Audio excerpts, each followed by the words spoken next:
The distinctive tenure of CHOGM 2020 will be the accent on youth empowerment.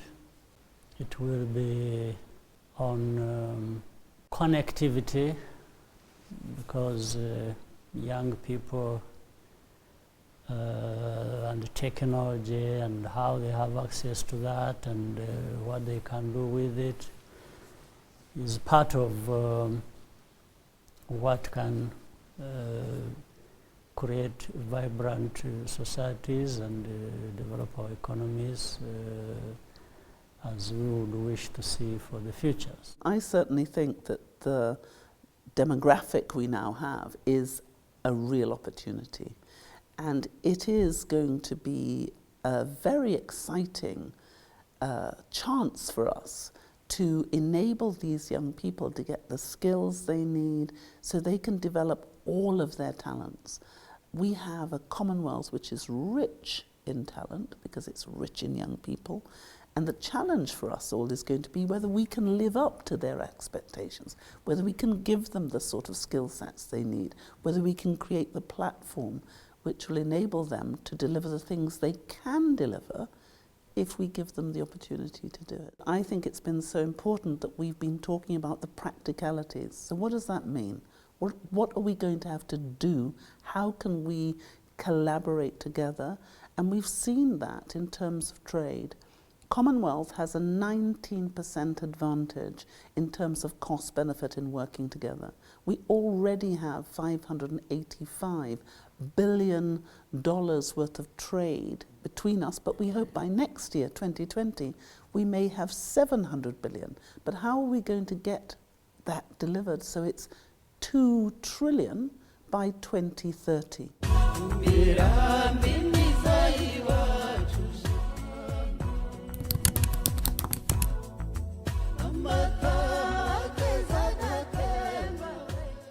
There is no way we can see our young people as a liability. It's for a very clear reason. They are a huge asset and opportunity. Seeing them as a liability would be failure on our part to create the kind of environment that actually adds a lot of value to this asset of our young people, which would be skills, access to technology, and having them get involved more in value chains across the world, participating in making sure that the global economy and now including climate benefits from this big number of in billions, if you will, now globally, of the young people and the energy they have to deliver on our future.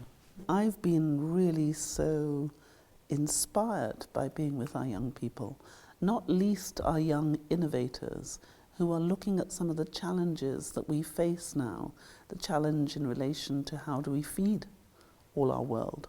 How do we make it a safer, a more secure environment? How do we reverse some of the aberrant consequences of man-made climate change?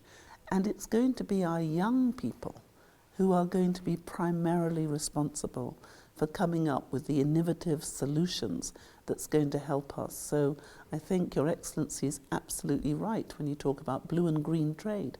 That is our tomorrow, and that is where our children are going to find the solutions. I've said before, human genius has got us into this mess, and human genius is going to have to get us out of it, and our young people are going to be the fulcrum of doing just that.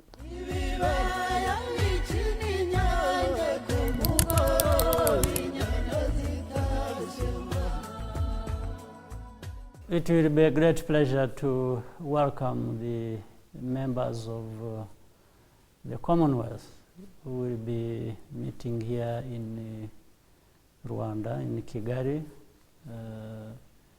for CHOGM 2020, and we'll be wanting to make everybody feel this is an extension of their home, and there will be ikaze in our language, which is a form of welcome. I think everyone is very excited about the thought of coming to Rwanda in 2020. This CHOGM is looking forward, not just in terms of our hopes, but what we will together do. Rwanda is the youngest member of our family, and the youngest member of any family usually shows the older members the way. So we are looking forward with great joy and anticipation to the welcome that we know we will receive in the youngest member of our family.